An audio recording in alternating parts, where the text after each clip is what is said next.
Double engine की बनने जा रही है। आप सबके आशीर्वाद से आज एक भी कच्चा मकान नहीं बचेगा। ये पहली बार देश के प्रधानमंत्री जानते हैं कि फसल खराबा और फसल उजाड़ा और बीमा का पैसा कभी किसान को नहीं मिलता था, लेकिन साबिया जी कंजक और मोहनलाल जी बचेतिया, फूलचंद जी एडवोकेट, देवरी, आप भी भारतीय जनता पार्टी, तालियां बजती रहनी चाहिए। आपका परिवार बढ़ रहा है, जोरदार जोरदार तालियां। जाइए।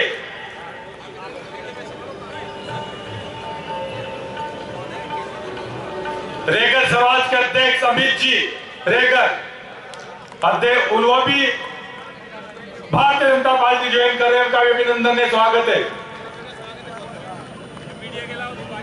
लो आने दो, लेखराज जी, कुलदीप जी ज्वाइन कराओ।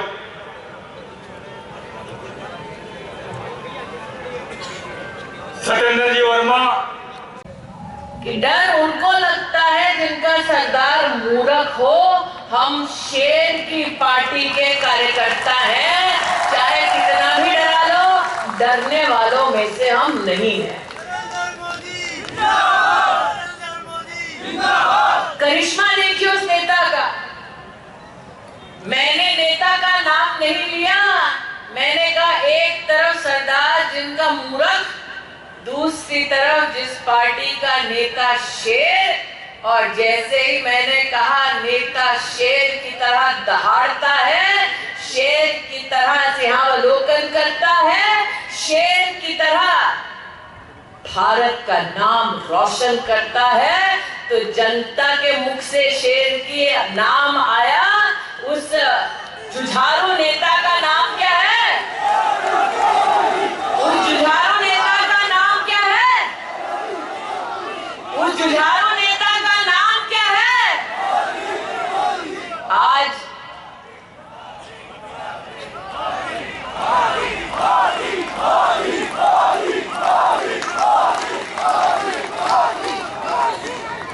जब जनता खुद जानती है कि वो कौन है जिसने एक सामान्य गरीब परिवार में जन्म लेकर यह संकल्प किया कि जब मेरे पास सेवा का मौका आएगा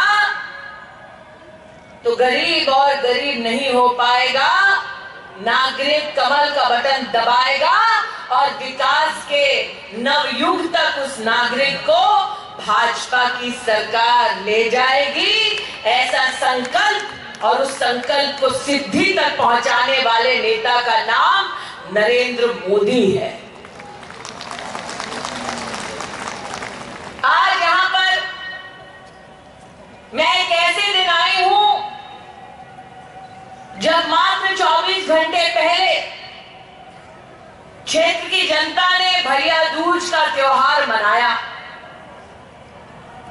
दूज का त्योहार ऐसा कि बहनें बिना किसी अपेक्षा के भाई के तिलक करके भाई के लंबे और स्वस्थ जीवन की कामना करती हैं। भाई भी बिना मांगे बहन के पैर छूकर आशीर्वाद लेता है और बहन को अपना संकल्प देता है कि जब तक वो जीवित है, जब तक उसमें प्राण है, तब तक वो बहन का संरक्षण करता रहेगा। आज यहाँ जो भाई उपस्थित हैं, उनसे पूछना चाहती हूँ, आपने भी दूज का त्योहार मनाया होगा, माथे पर तिलक लगाया होगा, बहन को सुरक्षा का आश्वासन दिलाया होगा। उन भाइयों से पूछना चाहती हूँ, कैसा लगा उस भाई को जब भीलवाड़ा में एक बच्ची के साथ दुष्कर्म होता है, उसका बलात्कार होता है, उसके टुकड़े टुकड़े किए जाते हैं, भट्टी में फेंक दिया जाता है और लड़की का केवल एक हाथ बाहर रह जाता है। आप सोचिए, उस बेटी के परिवार के दुख की आप कल्पना कीजिए। जो बेटी की पहचान करना भी चाहे तो कैसे करें? बेटी का मात्र एक अंश भट्टी के बाहर मिलता है। वो कौन मां है आज जिसका दिल नहीं दहलता ये जानकर कि बेटी अगर शाम को शायद सम्मान सहित नहीं लौटेगी। वो कौन सा पिता है जो आज वीरों की इस भूमि पर सर उठाकर मुझे गारंटी दे सके कि हाँ, गरीब परिवार की, सामान्य परिवार की लड़की अगर चौखट लांघे तो शाम को सम्मान सहित घर लौटेगी। ये उन वीरों की भूमि है जिन्होंने बहु बेटियों के सम्मान के लिए तलवारें तक खींच दी, और जब तक उस तलवार पर दुश्मन का खून नहीं लगा तब तक वो तलवार मयान में नहीं गई। ये उन वीरांगनाओं की भूमि है। जब दुश्मन आया दरवाजे पर, जब सेनाएं परास्त हुई, तो उन वीरांगनाओं ने मौत को गले लगाया, लेकिन अपने सम्मान के साथ समझौता नहीं किया। भूमि पर आपके पूर्वजों का संकल्प सुनाते हुए आपसे पूछती हूं, इस प्रदेश में अब आदिवासी बेटी को निर्वस्त्र करके घुमाया जाता है, और कांग्रेस की सरकार पर लानत है कि वो चुप्पी साध कर बैठ जाते हैं। इस प्रदेश में, मुख्य शहर में एक शिक्षिका जो मां सरस्वती का वरदान बच्चों को देती है, उसे दिन के उजाले में जिंदा जलाया जाता है। बुजुर्ग माताओं को कोड़ों से पेड़ पर लगाकर मारा जाता है। ये वो प्रदेश है जिसकी पुण्य धरा वीरों के खून से सींची गई है।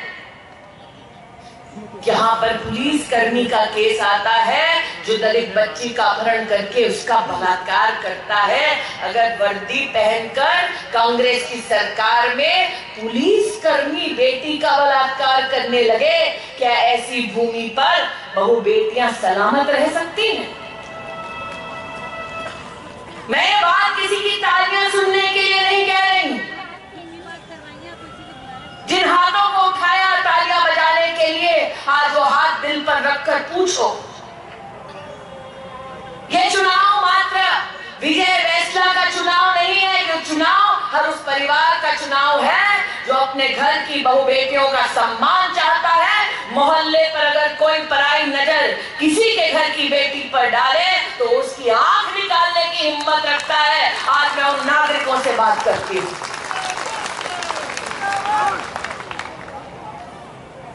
बेटी को निर्वस्त्र किया जाता है, बलात्कार किया जाता है, टुकड़े टुकड़े करके भट्टी में फेंक दिया जाता है। और मैं तो स्तब्ध हूं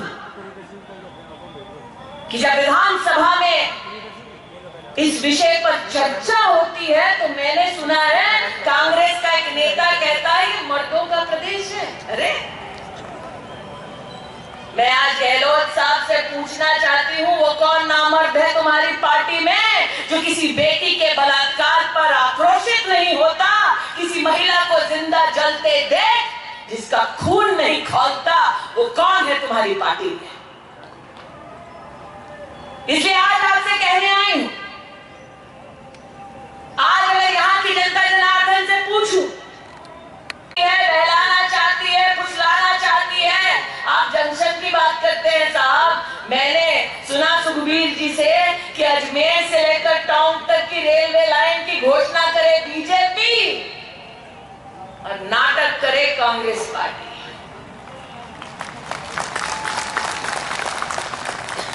जो छलाने से अपनी राजनीति चलाते हैं, लड़की है लड़ सकती हूं का नारा झूठा देते हैं, वो एक गरीब दलित परिवार, आदिवासी परिवार की बेटी को जिंदा नहीं छोड़ते हैं। क्या ऐसी पार्टी को अपना वोट दोगे? आज आपसे पूछती हूं। इसलिए आज आपसे कहने आई कि ये चुनाव, हाँ, ये संदेश लेकर आया है कि नागरिक 25 तारीख को पोलिंग बूथ पर जाएगा, कमल का बटन दबाएगा और विजय जी को जिताएगा। लेकिन ये चुनाव मात्र एक सीट का नहीं, ये चुनाव प्रदेश की प्रतिष्ठा का सवाल है, महिला के सम्मान का सवाल है। वो बेटी को काट काट कर भट्टी चौकी में डाल देते हैं। और मोदी कहते हैं कि लक्ष्मी जब घर में जन्मे तो हम संकल्प लेते हैं कि आप भारतीय जनता पार्टी की सरकार बनाओ और लाडो के जन्म पर 2 लाख रुपया पाओ। आज ये संकल्प आपके सामने हम करते हैं। नरेंद्र मोदी का संकल्प है कि जीवन दायिनी मां के संरक्षण में प्रधानमंत्री मातृ वंदना योजना के अंतर्गत अब तक 5,000 रुपया मिलता था, हम 8,000 रुपया देंगे। जब 25 तारीख को आप पोलिंग बूथ पर आएंगे, कमल का बटन दबाएंगे, विजय जी को जिताएंगे और प्रदेश में भारतीय जनता पार्टी की सरकार बनाएंगे। बुरा चलती बेटी का संरक्षण नहीं कर पाते और मोदी ने आज गारंटी दी है कि आप 25 तारीख को पोलिंग बूथ पर आए, कमल का बटन दबाएं, विजय जी को जिताएं और 12वीं कक्षा जिन प्रतिभाशाली बेटियों ने पास की वो मुफ्त की स्कूटी भाजपा की प्रदेश की सरकार से पाएं। आज ये संकल्प मैं आपके मध्य में लेकर आई हूं। आज आपके बीच में बहनें बैठी हैं, ये जानती है बहनें कि मोदी एक गरीब परिवार में जन्मा, इतनी गरीबी कि मां ने गांव में आस पड़ोस के घरों में काम करके अपना गुजारा किया, बच्चों के दिन रात चिंता करते हुए 2-2 रोटियां जमा की।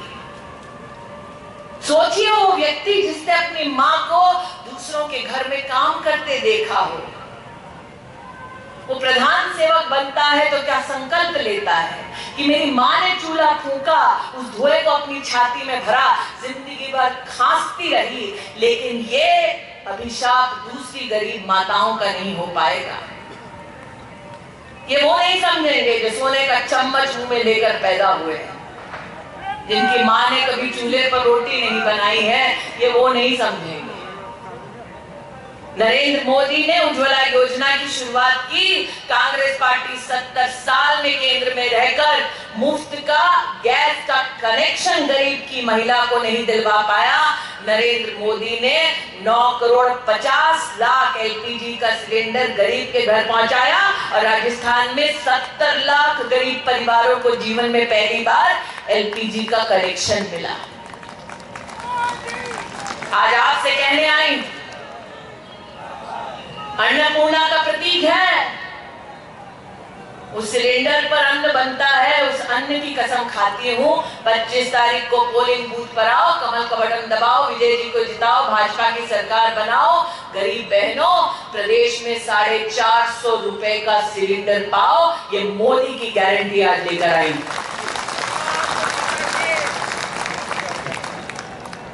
जो अनाज को पैदा करता है, आज उस किसान से पूछने आई, बढ़ चढ़ के गांधी खानदान ने झूठ बोला, पिछले चुनाव में कहा 10 दिन में किसानों का कर्जा माफ कर देंगे। कर्जा माफ नहीं किया सभी किसानों का। अरे 20,000 किसान ऐसे निकले जिनकी जमीनें जब्त करके नीलाम कर दिया कांग्रेसियों ने। सही कह रही हूं? कुछ दे नहीं पाए, लेकिन अपने हाथ से जो खून से लथपथ है ले पाए। यहां अगर कोई किसान भाई बैठा है, उससे पूछना चाहते हैं, मोदी से पहले क्या कभी किसी किसान के खाते में साल का 6,000 रुपया आया? मोदी के आने से पहले क्या गरीब का बैंक का खाता खुल पाया? अरे सुखबीर जी, कांग्रेस का तो गांधी खानदान का नेतृत्व इतना निर्लज है कि स्वयं कहने लगा कि दिल्ली से 1 रुपया भेजते हैं तो गांव पहुंचते पहुंचते 10 पैसा हो जाता है। जीवन में हिंदुस्तान ने पहली बार एक ऐसा नेतृत्व कांग्रेस का देखा जिसने स्वीकार किया कि 90 पैसे कांग्रेस वाले खा जाते हैं। सही कह रही हूं? चौकी बात है ना? सही कह रही हूं? अब ये बतलाओ, मोदी जब प्रधान सेवक नहीं थे, यहाँ बुजुर्ग बैठे हैं कितने, उन्होंने वो दिन देखा है कि घर में अगर पैसे की तंगी हो तो साहूकार के पास जाना पड़ता। सही कह रही हूँ? कोई बीमार हो जाए, बिटिया का ब्याह हो, अगर खेत है तो खेत गिरवी रह जाए, महिला है तो उसके जेवर गिरवी रह जाए, पूरे परिवार का भविष्य साहूकार ले जाए। गरीब बैंक दूर से देखता, सोचता कि ये तो अमीरों की जगह है, इसमें गरीब का क्या काम। मोदी जब आए, जनधन योजना लाए, उन्होंने कहा कि भारत की तिजोरी से पैसा निकला तो सीधा गरीब के खाते में जाएगा। अब एक एक गरीब बैंक का खाता खुल पाएगा। कहा कि नहीं कहा? 1000 रुपया का कितना कितना रुपया? कितना रुपया? किसान के लिए कितना? किसान के लिए कितना? अरे जोर से कितना? आपको नहीं आ रहा है, गहलोत को नहीं जा रहा है, कितना? उसके लिए क्या करना पड़ेगा? 25 तारीख को कौन सा बटन दबाना पड़ेगा? कौन सा बटन? कौन सा बटन? सरकार किसकी? प्रत्याशी का नाम? प्रत्याशी का नाम विजय वैश्य। विदुरी जी कहते हैं दीदी सिर्फ 12,000 रुपया देंगे, ऐसा हो नहीं सकता, मोदी जी ने कुछ और भी दिया होगा, बतला नहीं रही हो। विदुरी जी मोदी जी को जानते हैं, भाजपा के नेतृत्व को पहचानते हैं। विदुरी जी सही कह रहे हैं, मोदी जी एक और संदेश लेकर आए। 25 तारीख को पोलिंग बूथ पर जाओ, कमल का बटन दबाओ, गेहूं के लिए एमएसपी के साथ 2700 रुपए का बोनस पाओ।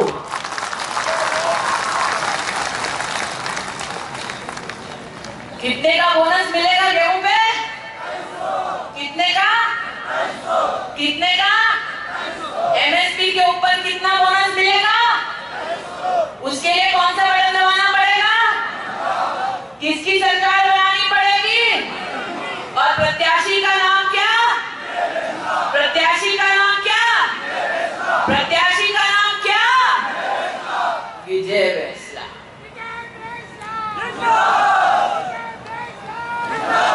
हो रहा है कि नहीं हो रहा? पेपर लीक हो रहा है कि नहीं हो रहा? करवा कौन रहा भैया? कंगरा कौन रहा है? ऐसा है, जब हम कहते हैं कि अरे आपने तो गहलोत जी का नाम ले लिया, करवा कौन रहा है? जब हम कहते हैं कि कांग्रेस पार्टी क्यों पेपर लीक होने दे रही है, तो कांग्रेस पार्टी कहती है हमने कुछ नहीं किया। कह रही है ना कांग्रेस पार्टी, हमसे कहती है हमने कुछ नहीं किया। अरे भैया कुछ नहीं किया तो तुम्हारे सेक्रेटेरिएट में आधा किलो सोना कहां से आया? कांग्रेस पार्टी कहती है हमने कुछ नहीं किया। 1.5 किलो। अरे विदुरी जी कह रहे हैं दीदी आधा किलो नहीं 1.5 किलो, मतलब टमाटर प्याज की तरह सोना भर रखा है कांग्रेसियों ने। आपने पेपर लीक नहीं किया, कांग्रेस के नेता कहते हैं, तो 1.5 किलो सोना कहां से आया? 2 करोड़ पैसा कहां से आया? यही तो धंधा कांग्रेस ने अपनाया। और उस पेपर की प्रतीक्षा में कौन बैठा है? वो नौजवान जो इस बात का सपना देखता था कि बूढ़े माँ बाप का सहारा बनेगा, वो बेटी जो इस बात का सपना देखती थी कि ब्याह तो ठीक है लेकिन अपने परिवार को चलाने में अपनी ओर से सहयोग देगी, उनके सपने चकनाचूर किए हैं। इसलिए आज मोदी का पैगाम लेकर आई हूँ, 25 तारीख को पोलिंग बूथ पर जाओ, कमल का बटन दबाओ, विजय जी को जिताओ, प्रदेश में भाजपा की सरकार बनाओ और 2.5 लाख सरकारी नौकरियां पाओ। नौजवानों को पूरे प्रदेश में कितनी नौकरियां मिलेंगी? कितनी नौकरी? बटन कौन सा? बटन कौन सा? सरकार कौन सी? प्रत्याशी कौन? प्रत्याशी कौन? प्रत्याशी कौन? अरे विजय जी ये तो पब्लिक है, सब जानती है, अच्छे बुरे का फर्क अच्छे से पहचानती है। और हमें कांग्रेस के प्रत्याशी जा रहे हैं तो जनता विरोध क्यों कर रही है? अरे जिनके मात्र दर्शन से विरोध हो रहा है उनका 25 तारीख को क्या हाल होगा, इसीलिए तो तंत्र का इस्तेमाल कर रहे हैं डराने धमकाने के लिए। अरे हम तो तब नहीं डरे, हम तो तब नहीं डरे जब कांग्रेसियों के आदेश पर राम भक्तों की छाती पर बंदूक तानी गई थी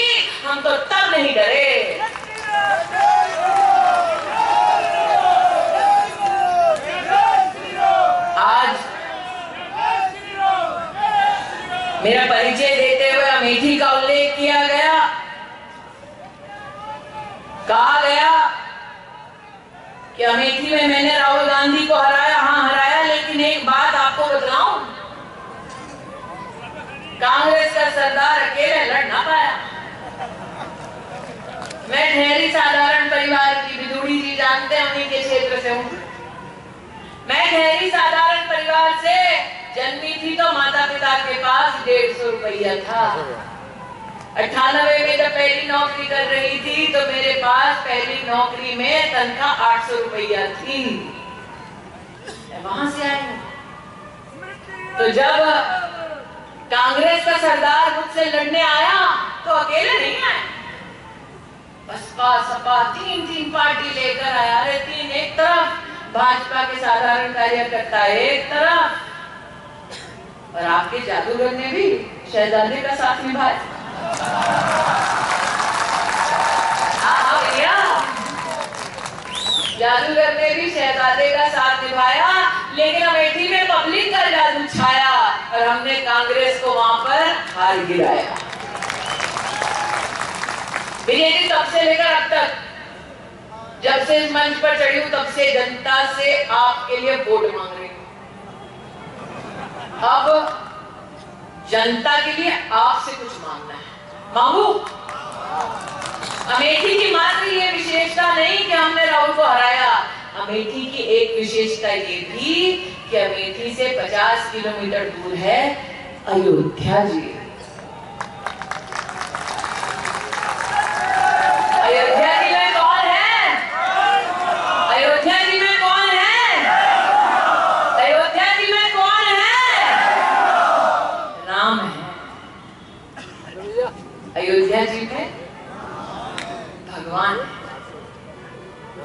और देखो इन कांग्रेसियों की निर्लज्जता। जादूगर तो ठीक, जब केंद्र में मैडम रिमोट से सरकार चलाती थी तो घमंड देखो कितना कि सोनिया जी ने दस्तावेज दे दिया कोर्ट में कि भगवान राम का कोई अस्तित्व नहीं। लेकिन भगवान की भी लीला अपरंपार है। जिसने कहा भगवान का कोई अस्तित्व नहीं, आज उसी का बेटा बेटी मंदिर मंदिर घूम रहे हैं राम भक्तों का वोट मांगने।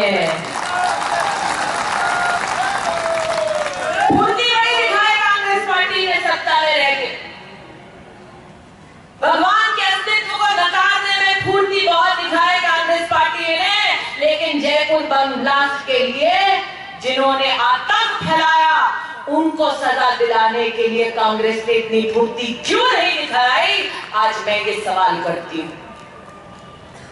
सुखबीर जी इस बात से चिंतित है कि दीदी हमारे क्षेत्र में तो कई ऐसे परिवार है जैन समाज के जिन्होंने पलायन कर दिया, जो डर के मारे आज कहते हैं कि कहीं हमारा हाल भी कन्हैयालाल की तरह ना हो।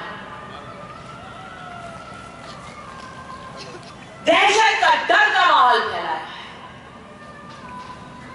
और इसीलिए अब राम भक्तों को मौका आया है।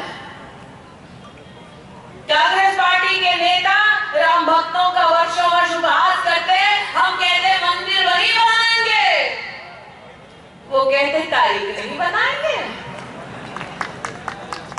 अब मोदी ने तारीख बता दी है। तारीख कौन सी? तारीख कौन सी? तारीख कौन सी? तारीख भी वही है, मंदिर भी वही है, मौका भी है, दस्तूर भी है कि जिसने राम को नकार दिया वो हमारे किस काम का। राम भक्त 25 तारीख को पोलिंग बूथ पर जाएंगे, कमल का बटन दबाएंगे, जय श्री राम का जयघोष करके धर्म की विजय कराएंगे। आज ये विश्वास आपके सम्मुख व्यक्त करते चला था। एक ही नारा, एक ही नाम, एक ही नारा, एक ही नाम।